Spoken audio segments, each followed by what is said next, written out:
Jai Shankaran students, welcome back again to the virtual lecture series of Design of Steel Structures. Today, we are going to study analysis of compression member in which column will be our topic.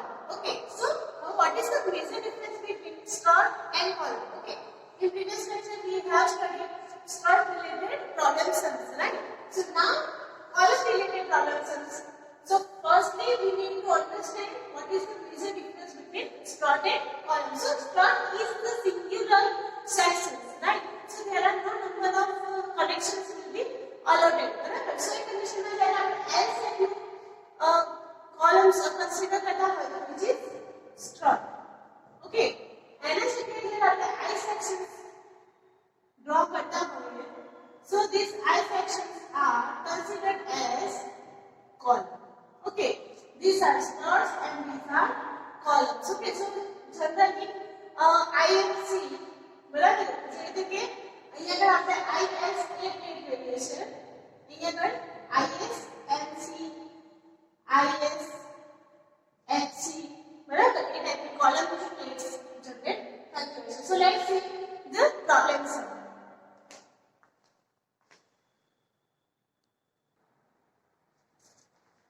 Okay, so here I have written a problem sum where an ISHB 300 at the rate 580 Newton per meter is to be used as a short column. आपने साबित किया कि कई आपने plate use कर रहे हैं. ये अगर आपने ISHB प्लेट यूज कर रहे हैं, बराबर, which is 300 mm. Okay, so as a short column, determine its compression strength. Analysis sums है तो obviously आपने से फाइंड करना विधि से strength, बराबर. So इक्वेशन में compressive strength find करना है where we have given Fe for 10. Okay, and Fy is equal to 250 megapascal. Okay, so let's see what are the different steps to be considered. So firstly, step 1 to bring data from steel table.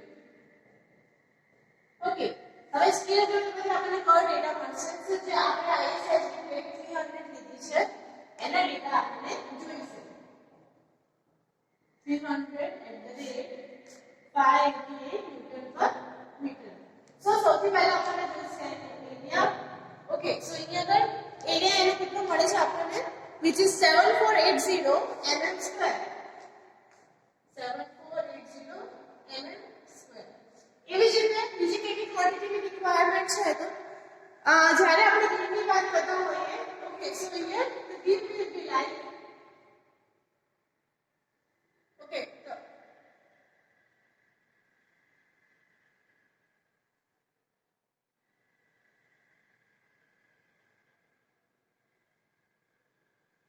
કાટ વિભાગનો beam, બરાબર. સો કેટલી value છે? આપણે thickness એટલે width of the flange, okay, એટલે કે અંદરનું ડિસ્ટન્સ જે છે એ આપણું BF થશે. ઓકે, તો અહીંયા આપણે BF ની વેલ્યુ જોઈશે. Okay, thickness of the flange, that means TF, એ પણ આપણને જોઈશે. એ સિવાય height of the wave, બરાબર, that means BW પણ આપણને જોઈશે. ઓકે, અને અહીંયા આગળ થઈ જશે નીચેનો પોર્શન, એટલે આપણે તો સેમ જ છે ને, ઉપરનો પોર્શન અને નીચેનો પોર્શન, that means PF અને નીચે પણ BF. ઓકે, અને અહીંયા આપણે thickness of the wave પણ જોઈશે, એટલે TW. ઓકે, એ સિવાય જો આપણને રિક્વાયરમેન્ટ છે તો ટોટલ હાઈટ. ઓકે, સો ટોટલ હાઈટ કેટલી હશે એ, અને R, that means root radius. Okay, so here BF will be 250 mm. Okay, total height is equal to આપણે કેટલા આપેલા છે 300 mm, બરાબર. thickness of the wave, that means TW, એ પણ આપણને આપી દીધા હશે, that means 7.6, અને TF આપણને આપેલા હશે 10.6.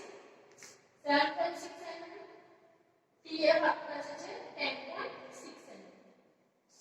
ઓકે, BF TF TW એ સિવાય આપણને વેલ્યુ જોઈએ છે P, that means P is equal to 125 mm. Okay, અહીંયા આપણને P ની વેલ્યુ પણ જોઈએ છે કે મિનિમમ કેટલી વેલ્યુ હશે, અને r એટલે કે રૂટ રેડિયસ આપણી પાસે હશે 11 mm. ઓકે, બધી વેલ્યુ છે ને બધી મળશે આપણને સ્ટીલ ટેબલ પરથી. ઓકે, જ્યારે તમે એક પેજ નંબર શોધો છો કેવી રીતે તમારે પેજ ફાઇન્ડ કરવાના છે? સો where is ISHB 300 written on the steel table. બરાબર, તો તમારે એક પેજ ઉપર જવાનું છે. આફ્ટર ધેટ એને જેટલા પણ ક્રાઇટેરિયા આપણને રિક્વાયર છે that is area, pf, s, w, tf, b અને એની રેડિયસ, રૂટ રેડિયસ એટલી વેલ્યુ આપણે અહીંથી લખવાની છે. ઓકે, એ થઈ ગયું આપણું સ્ટેપ 1. ઓકે, હવે જઈએ step 2 which is section classification. Step 2 section classification.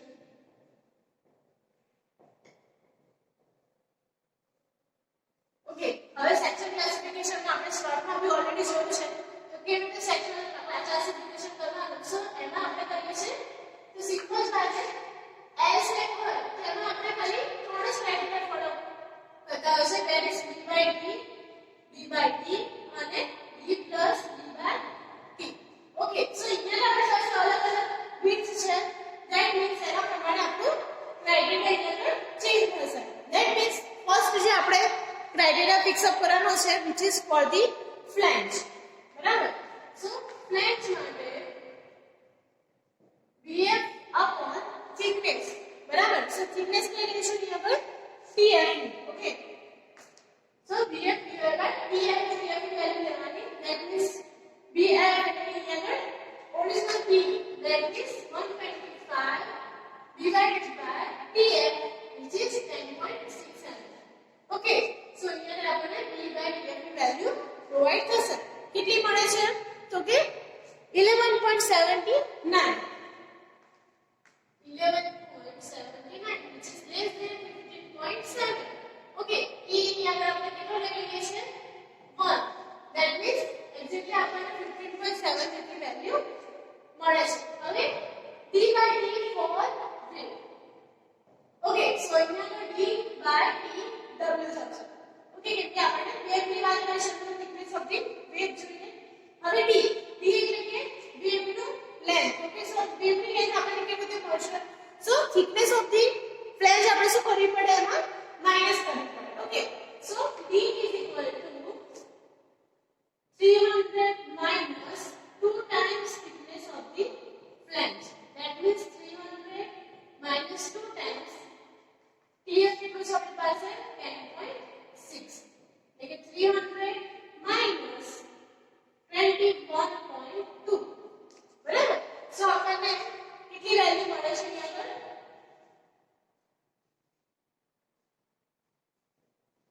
278.8 mm આપણને અહીંયા પર d ની વેલ્યુ મળી. સો એ વેલ્યુ આપણે અહીંયા પુટ કરશું. that is 278.8 divided by where is tw which is 7.67. okay, d by tw ની વેલ્યુ પણ અહીંયા આપણને મળે છે. બરાબર, સો which is also according to 33.79. 33.79. okay, so હવે ક્રાઇટેરિયા અહીંયા ચેન્જ થાય છે. that means જ્યારે ફ્લેંજ ની વાત કરીએ તો must be less than 15.7 હોય. સો જ્યારે આપણે વેવ ની વાત કરતા હોય તો must be less than 42 e થતા હોવા જોઈએ. બરાબર, આ ક્રાઇટેરિયા તમને ક્યાંથી મળશે? સો આઈએસ આપણે બોર્ડ જોઈએ છે એની અંદર જ આપણને આ વેલ્યુ પ્રોવાઇડ કરેલી છે. ઓકે, આફ્ટર ધેટ આના પરથી આપણને ખ્યાલ આવ્યો કે b upon tf અને b upon tw જે ક્લાસિફિકેશન છે તો થાય છે સેટિસ્ફાય થાય છે. ઓકે, સો અહીંયા આપણને થર્ડ જે ટર્મ છે એની જરૂર પડતી નથી. ઓકે, સો એના પરથી આપણો એરિયા જે છે એ કેવો છે પર્ટિક્યુલર છે. ધેટ મીન્સ આપણો e is equal to a is equal to આપણે 7480 mm square લઈ શકીશું. ઓકે, આ નેક્સ કન્ડિશન સેટિસ્ફાય થતી હોય તો hence a is equal to 7480 mm square. Okay, so અહીંયા આપણને એરિયા ઓફ મળી ગયો. ઓકે, હવે આપણને જોઈએ છે design compressive strength. Okay, design compressive strength. Okay, so અહીંયા પર કોમ્પ્રેસિવ સ્ટ્રેન્થ આપણને કેવી રીતે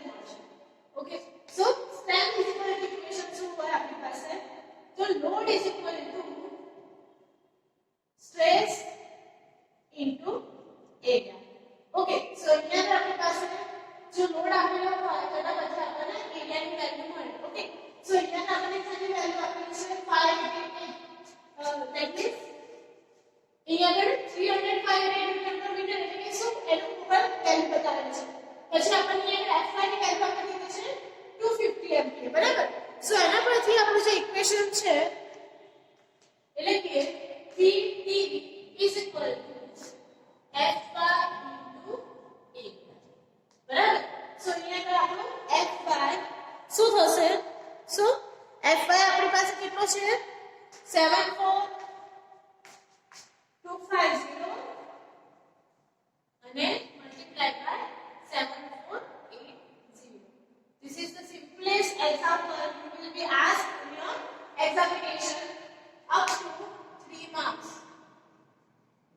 બરાબર 3 માર્ક્સ ની અંદર તમને એક્ઝામ્પલ પૂછાઈ શકે છે. તમારે ખાલી જે સેક્શનલ ક્લાસિફિકેશન માટેના રિક્વાયર્ડ ડેટા ફાઇન્ડ કરવાના છે, સેક્શનલ ક્લાસિફિકેશન કરવાનું છે અને એક આપણું થતું હોય તો આપણે A A value put up કરી શકીશું.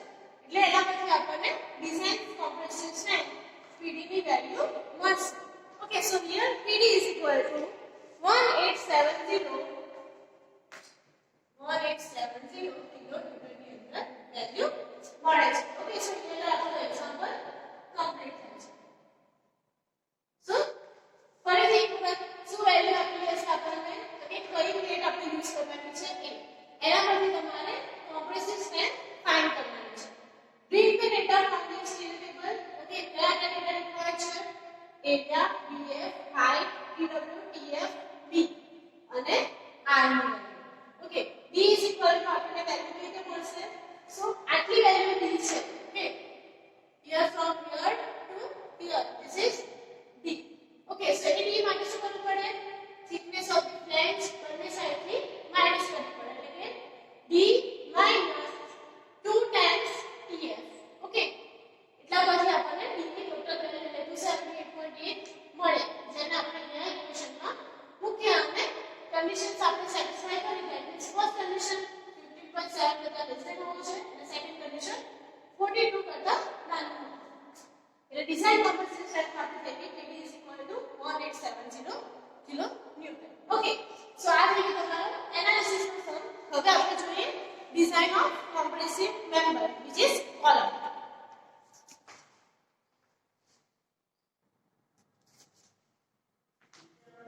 Okay, so now let's see the example on the design of compression member. Okay, so here I have given the problem sum. Okay, so example કરતા આપણે શું ખ્યાલ આવે છે તો અહીંયા આપણે કીધું છે design a column to carry an axial factor load.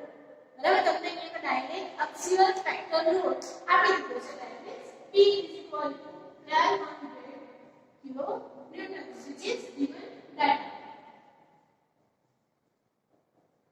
Okay, after that the actual length of column is 6 meter. That means L આપણને આપી દીધો છે 6 meter. જો એને આપણે કન્વર્ટ કરવા જઈએ તો 1200 into 10 raised to 3 newton થશે અને અહીંયા આગળ 6000 mm થશે. બરાબર, after that it both sides effectively held in position and restrained against rotations. હવે આપણે શું કીધું છે? restrained against rotations. બરાબર, એટલે કે એનામાં મોમેન્ટ આવી શકે એમ છે નહીં. that means કે એ કેવું છે સેક્શન hinge સેક્શન છે. બરાબર, કેમ કે hinge સેક્શનમાં તમે રોટેશન્સ અલાઉ કરતા નથી. that means આપણો hinge સેક્શન છે. select two channels back to back.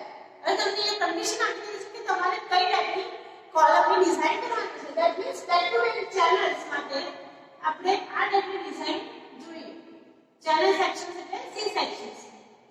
Okay, so આ થઈ ગયું આપણું C sections. બરાબર, સો આના માટે આપણે શું જોઈશું તો સૌથી પહેલા આ જે ક્રાઇટેરિયા છે એ પ્રમાણે આપણને જોઈશે કોમ્પ્રેસિવ સ્ટ્રેન્થ. બરાબર, અને કોમ્પ્રેસિવ સ્ટ્રેન્થ પરથી આપણને રિક્વાયર્ડ એરિયાની વેલ્યુ મળશે. તો જોઈએ આપણે સમ. ઓકે, એ સાથે આપણને કોલમ ઇઝ પ્લેસ્ડ ટુ આપી દીધું છે અને Fy આપણને 250 મેગાપાસ્કલ જેટલો આપી દીધો છે. ઓકે, સો હવે એક્ઝામ્પલ સ્ટાર્ટ કરીએ.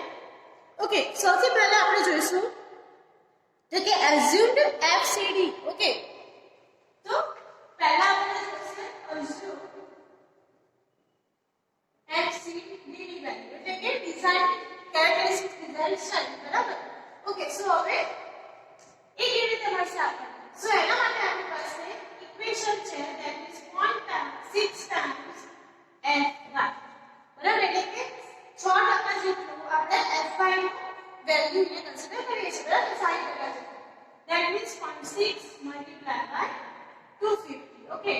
So 25 plus 6. That means આપણને અહીંયા આગળ FCD ની વેલ્યુ મળી 150. Okay.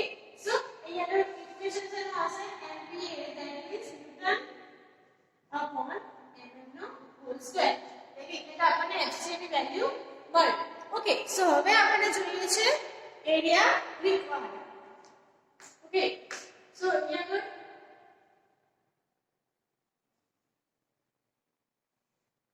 required area કેવી રીતે મળશે?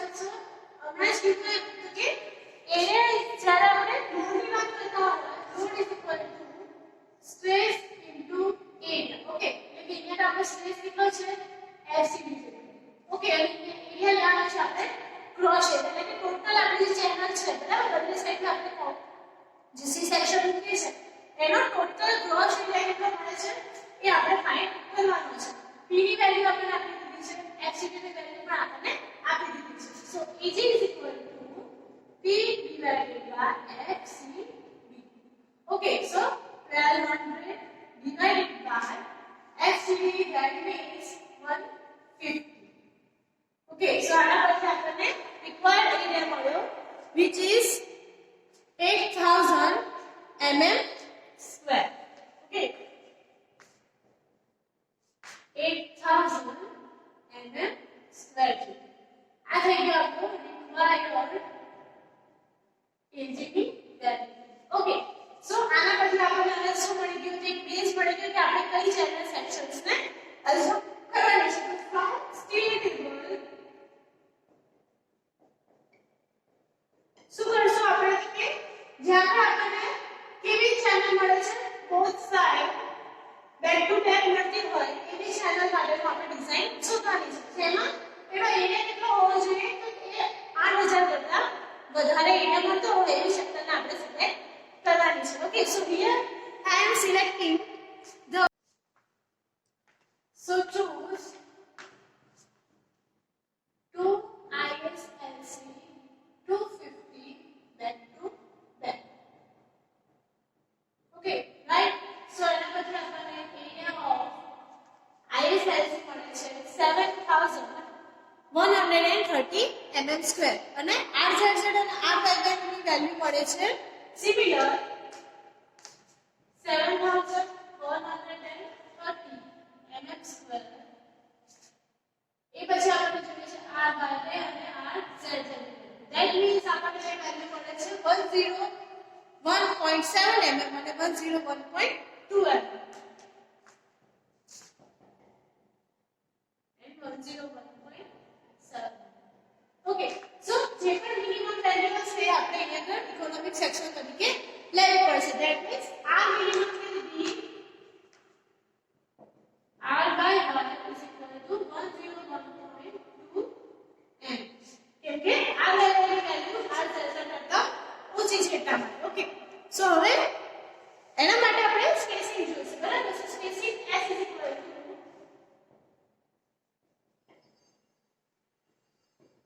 140 m બરાબર. જે આપણે આઈસ સીલ સેક્શન બનાવીએ છીએ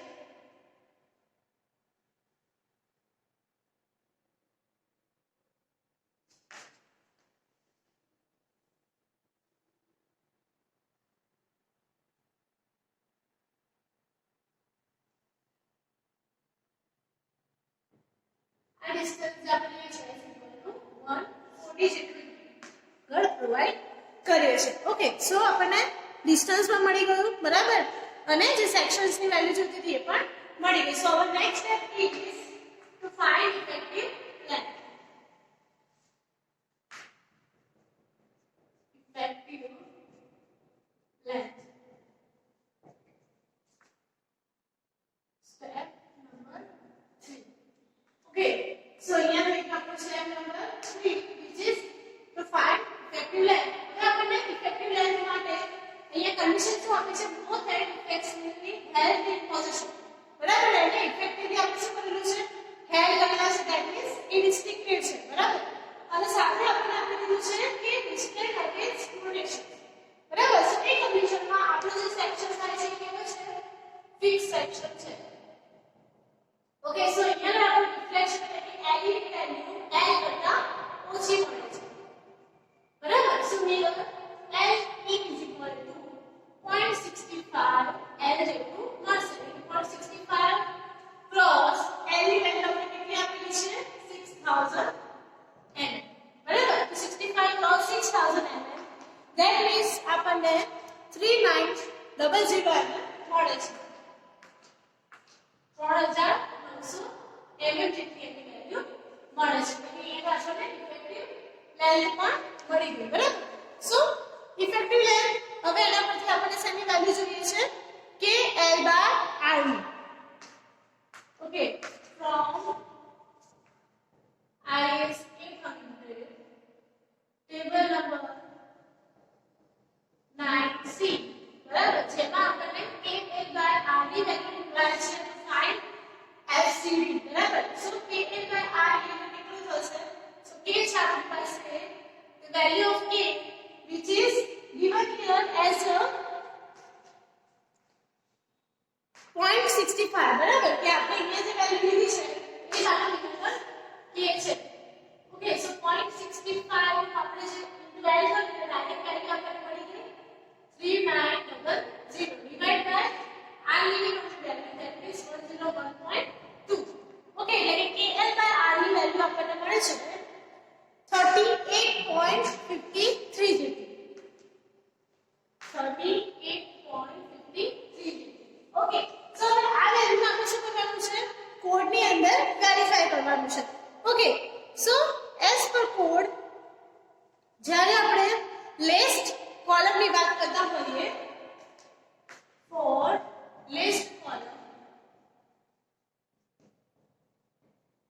અહીંયા આ જે વેલ્યુ છે એમાં એડ થાય છે e બરાબર which is 1.05 multiplied by 38.53 okay જે આપણને ક્લોઝ નંબર 7.1.31 આપેલો છે બરાબર જેના પરથી આપણને KL/R ની વેલ્યુ મળશે which is 40.45 which is less than 180 that means okay બરાબર એટલે 180 કરતા વેલ્યુ શું મળી છે ઓછી મળી છે એટલા માટે એ કેવું છે વેલિડ વસ્તુ છે બરાબર હવે આપણે જોઈએ fy ની વેલ્યુ જે fcd ની વેલ્યુ આપણે ફાઇન્ડ કરવાની છે એના માટે સો આ જે વેલ્યુ છે એને આપણે શું કરવાનું છે table number 9C okay page number 42 પર વેરીફાઈ કરવાનું છે ઓકે તો કયું વેરીફાઈ કરશું તો આપણી પાસે એક કોલમ હશે fy ની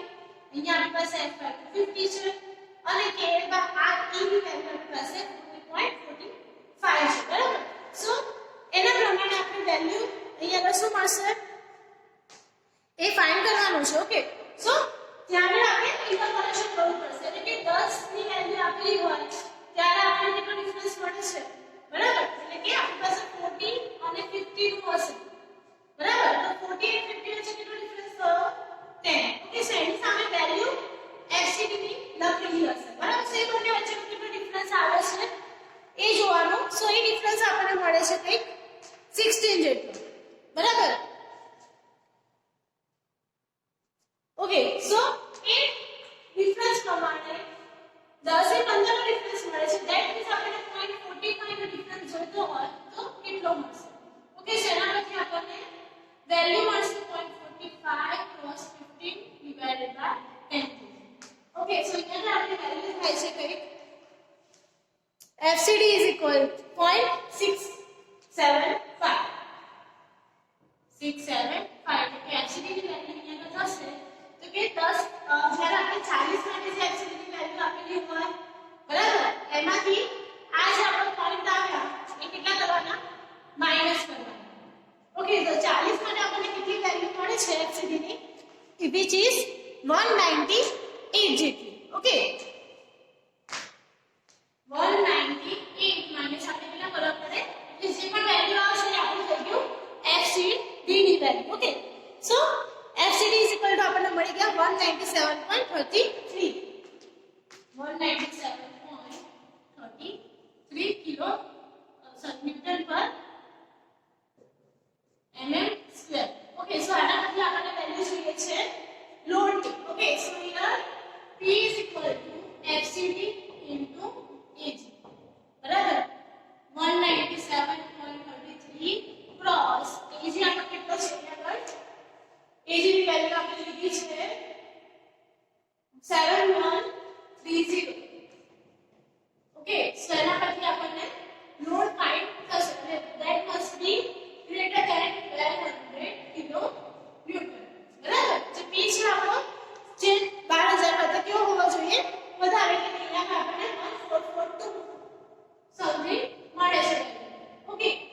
ક્વેશ્ચન્સ બતાવી દો. ઓકે, સો આવી રીતે તમારું compression member for the design of column થાય છે. ઓકે, ફરીથી એક સ્ટેપ્સ જોઈએ. ઓકે, ડિઝાઇન ઓફ કોલમ કેવી અક્ષીય ફેક્ટર લોડ પ્રેઝન્ટ. બરાબર છે, અહીં આપણે ડિઝાઇન કરવાની છે. લોડ આપેલો છે, લેન્થ આપેલી છે, એના પરથી આપણે FCDP વેલ્યુ ફાઇન્ડ કરશું. વેર Fy આપણને 250 આપેલું છે. પછી આપણે P ઇક્વલ FCD લીધું, એ જે આપણને ઇક્વેશન ખબર છે એના પરથી આપણે ફાઇન્ડ કરી રિક્વાયર્ડ PG ની વેલ્યુ. બરાબર, પછી સ્ટીલ લેવલ પરથી આપણે ચૂઝ કર્યું section ISLC 250 which is back to back. બરાબર, એ પોઝિશન જોઈ આવે કે એ અને બે આપણે શું છે બે સાઈડ મૂકેલી છે એટલે એરિયા આપણે ફાઇન્ડ કર્યા પછી આ લેવલ મળ્યો, આ જેજર મળ્યો, આ લેવલ નેચરલ છે એટલા માટે આ લેવલ ઇઝ ઇક્વલ ટુ આ લેવલ. સ્પેસિંગ આપણે 140 રાખી છે. ઇફેક્ટિવ લેન્થ આપણે ફિક્સ એટલા માટે 0.65 L જેટલું મળ્યું, 0.65 છે આપણા K છે. K બાય L ની વેલ્યુ ફાઇન્ડ કરી. બરાબર, એના પછી આપણે ફાઇન્ડ કર્યું ઇફેક્ટિવ કે L બાય R ની વેલ્યુ. બરાબર, જે આપણને 40.45 મળે. પછી ટેબલ નંબર 9C પરથી પેજ નંબર 42 પરથી આપણે ફાઇન્ડ કરી વેલ્યુ ઓફ FCD અને એના પછી P ની વેલ્યુ જે 1200 કરતા મોટા આવવા જોઈએ. બરાબર, એના પછી આપણે સેક્શનને ડિઝાઇન કર્યું. ઓકે, સો આજના લેક્ચરમાં આપણે એનાલિસિસ અને ડિઝાઇન રિલેટેડ નોટેશન્સ જોયા. હોપફુલી તમે આખું લેક્ચર સરખી રીતે જોવો અને જ્યાં નથી ખબર પડતી ત્યાં તમે મને કોન્ટેક્ટ કરો. Okay, I am Krishna Panchal on this note.